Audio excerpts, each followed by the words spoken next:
I.S.U.P.K. Brotherhood. In the city of North, we divided into 4 different sections. You got the Hispanics and the ironbound. You got the niggas and the other Hispanics who don't mess with the ironbound over there in the South World. You got a mixture of Panamanians and Cubans over there in East North. And in West North, you got the Dominicans. Let me not forget the Haitians over there in Irvington. You got the Dominicans over there in the West World with some more Negroes and Benjamites.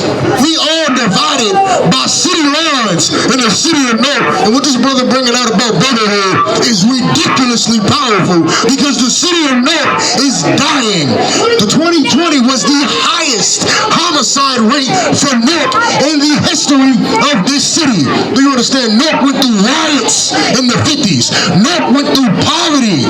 North went through hell in the 1900s, and it paled in comparison to the homicide rate of 2020, man. COVID came and brothers got bored and brothers started picking up guns and killing each other.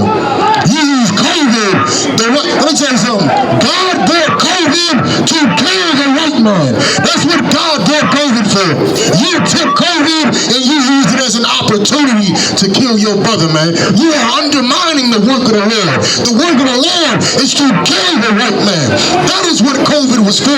You undermined it and you took the homicide rate of North in 2020 to new heights never before seen, man. Never before seen. You see these brothers out here in this corner and you question whether or not we should even be out here. What's the purpose of you being out here? Because my city is so terrible. Guess what? We've been through that all over the goddamn globe. Everybody's city is so goddamn terrible. The I.S.U.P.K. should not come because it's going to do nothing. It's going to do nothing.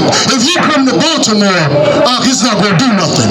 If you come to LA, it's not going to do nothing. If you come to the boroughs in New York, it's not going to do nothing. If you come to Memphis, Tennessee, them brothers ain't going to stop killing, man. The I.S.U.P.K. since 1969 has turned every urban city out. Every urban city across this goddamn country has been turned out. But the I.S.U.P.K. saving drug dealers, saving drug addicts, saving crackheads, saving strippers on the poles, saving these brothers out of the streets and out of the churches and the mosques, man. We've been doing this since 1969. Don't come out here and not believe that the I.S.U.P.K. is going to clean up North, man. North will be clean. North will be clean. Give me that in Ecclesiastes vesture, clean as white. It's white as snow. Salakia. White as snow. Give me John 1 and 45. I don't want to call. It's the book of John, chapter 1, verse 45. And Philip finding Nathanael and said unto him, we have found him. We have what? We have found him. The priest of I.S.U.P.K. coming out to the corner of Broad Market, and you brothers listening, we go, we have found him. We have found him. You're supposed to be found out here by the work of the Lord. Be found by the priests and prophets of God out here. You young brothers and sisters, you older brothers and sisters, be found out here. Be found walking around. 1 second. Be found walking around out here not knowing a goddamn thing. You don't know your left from your right. You don't know how to tie your goddamn shoelaces. All you know is how to get by in America. You should be found. You should be found. We got this goddamn speaker on the corner of Broad Market on a glorious Saturday to bring the word of the Lord, bring the words of the Lord to the people in North so you can know that the Lord came for you, black and Hispanic man. The Lord came for you. He ain't come for the white man, man. And he ain't come from your preachers and your pastors neither. The Lord came for the black and Hispanic man that's in the gutter, man. You over here living in Golden Sun Properties over there off Chancellor Ave. You over here living in those little tiny houses over there in Ironbound. You over here living in the projects. Half your building is quarantined off. Half of your building has the windows boarded up with metal. Because you in the projects, man. Christ came for you.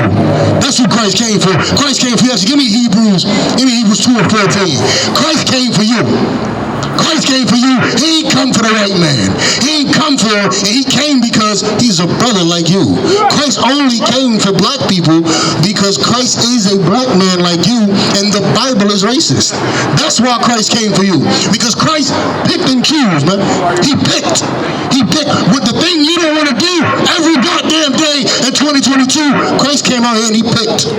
He came out here and said, I'm going to choose my people. The Lord made everybody on earth. And he said, I'm going to choose these people to give my land to. Black man, you want to come out here and look in 2022 and say, I'm going to choose the crackhead. I'm going to choose the brothers that need to get the hell out the church. I'm going to choose my people who are stuck on that goddamn EBT. I'm going to choose us. That's right. I'm going to choose us. I'm going to choose the people that when they pass that goddamn eviction moratorium, I'm going to choose the people who needed that goddamn thing. I'm going to choose the people that when a white man said, COVID is destroying us, we cannot, you don't have to pay rent. COVID is destroying everybody. You don't got to pay rent. I'm here for the people that couldn't afford that goddamn rent in the first place. That's what Christ said, man. That's what Christ said. Read Hebrews 2 and 14. It's the book of Hebrews, chapter 2, verse 13. 14. Salakia, 14. For as much as the children are partakers of flesh and blood, for as much as the children are partakers of flesh and blood, brother, if you're a black man running around here today, you can come into the truth. You can come into the truth, and a white man can never come into the truth. The scripture said, who he has made crooked can no man straighten. No man can straighten out the white man. You can come into the truth because it's in your flesh and your blood, man.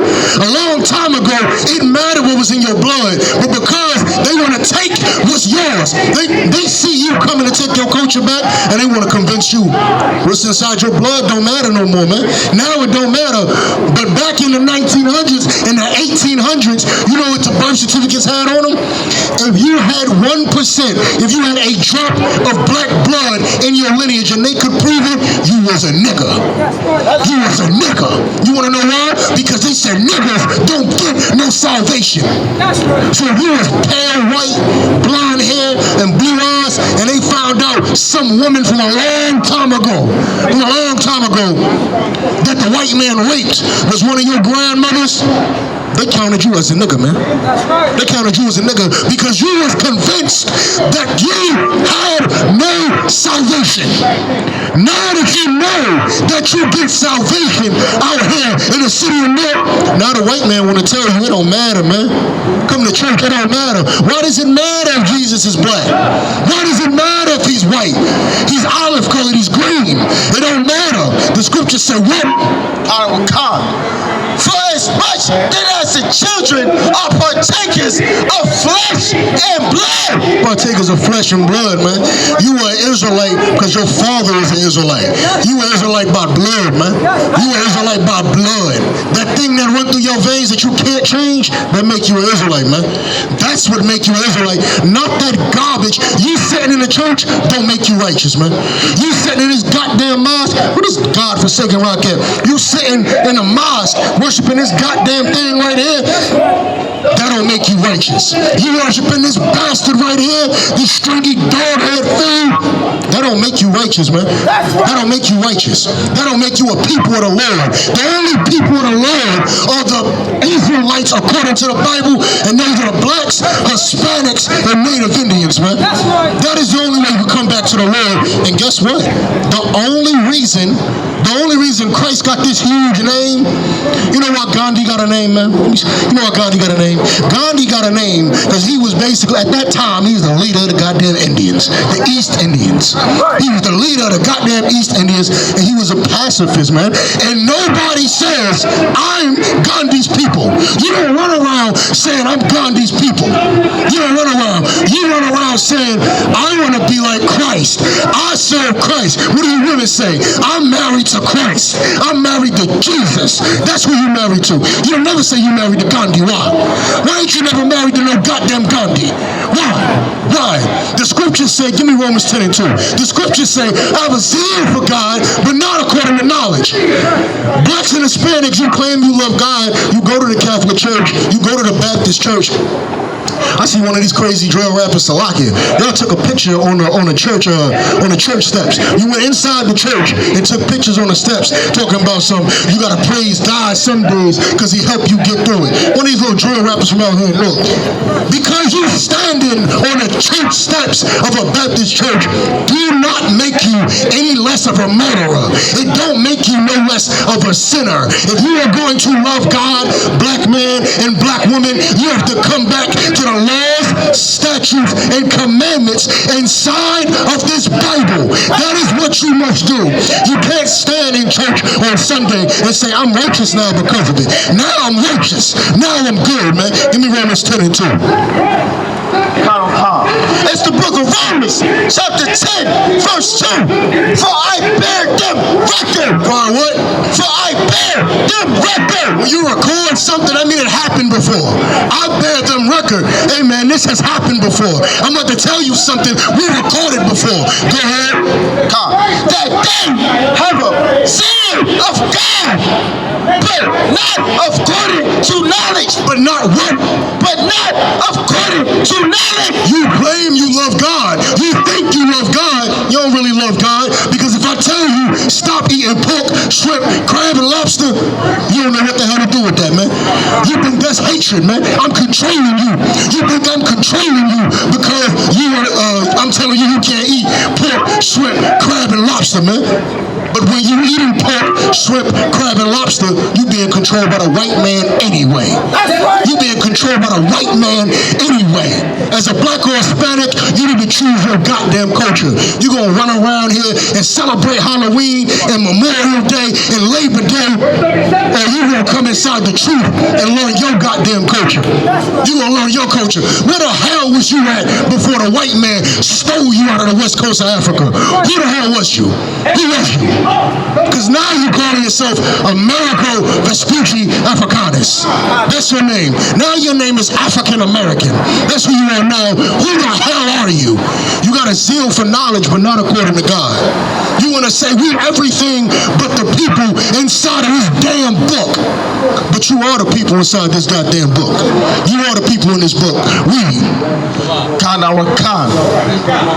For I bear them record that they have a zeal of God, but not according to knowledge. They got a zeal of God, but not according to knowledge, meaning you don't want to know what it takes to actually serve God. You don't want to know what it takes to get off the corners, man. You don't want to know what it takes to get black people off the bottom of society. You don't want to know what that takes, black man, Hispanic man, because if I tell you what it takes, now you have to do something about it. Now you got to do something about it. You don't want to know what it takes. I'm going to tell you what it takes anyway.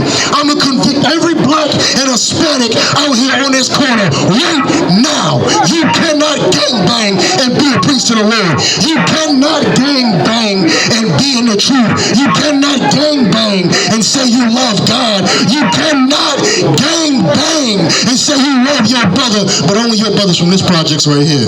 These are my brothers, right? That is not being the people of God. You can't crack open crab legs and say, I'm a woman of the Lord. I'm a woman of the Lord, and then you die from having your foot cut off at 60 years old. You gotta cut your whole goddamn leg off.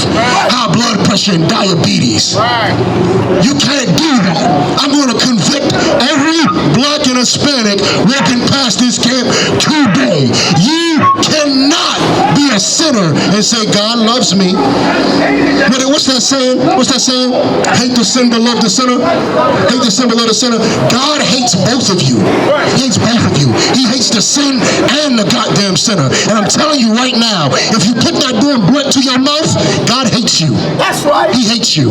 He hates you because you're supposed to be a lion. You're supposed to be a lion running around trying to kill everything. But what are you doing? Sitting in your house sedated playing 2K. Read. And you hate God for putting that goddamn branch to your nose. I smoke because I'm depressed. I got PTSD. There's a solution to PTSD. There's a solution to PTSD. You want to know what it is, brother? Brother, you want to know what the solution to PTSD is? I can tell you right now, only if you really want it. You really want it? I'm going to tell you the solution to PTSD. You ready? Put the blunt down. Put sit down and come behind this line right here. That's the solution to PTSD, huh? That's it right there. You got post-traumatic stress disorder. Post-traumatic, you went through something traumatic, you got stressed out, and it left you with a disorder. Is that what happened? That's what happened, right? I know, brother, that happened to me too. Guess what? Get rid of the stress. You know why you're stressing? You have no clue when this world ends, do you? You have no clue when your suffering is over, do you? Do you? Give me Revelations 13 and 10. There's an end to your oppression, huh? There's something that's going to end your oppression, but you got to fight for it, brother. You got to fight for it. It don't come easy, man. You got to put the pills down. Some brothers, you got to put the alcohol down. You got to put the goddamn weed down. And you got to realize something, man. You got to realize that there's an end to your suffering. There's a man who's been in this goddamn earth standing strong for the work of the Lord. And he said, nobody tell you crack. You know why? Because I never saw you before. But you a black man like me. And it works, son. My whole life was trying to find something to follow. Had loyalty, every man tried to borrow. Felt pain and a lot of sorrow. Got betrayed, so packed, I didn't even have my heart broke. Living confused, about to lose hope. Cops got me on the side of the road like a sideshow. Need an antidote before I croak. Now I'm setting fire to rhythm man blues for this guitar smoke. Rebel with no cause, trying to find direction. The world got me vexed. Picked up a bad liquor habit that's hereditary from oppression. Felt like my life was on fire, trying to find an exit. Now look, 10 G's plus a good wreck. Sometimes a follower is a soldier, trying to find a good shepherd. Plus when you in hell, how do you excel? Wisdom the breath of life, I don't believe in fairy tale. Listen well to what I tell. No calling can cause pain. Something that a rebel knows very well. Can't you tell I was sent from the Lord?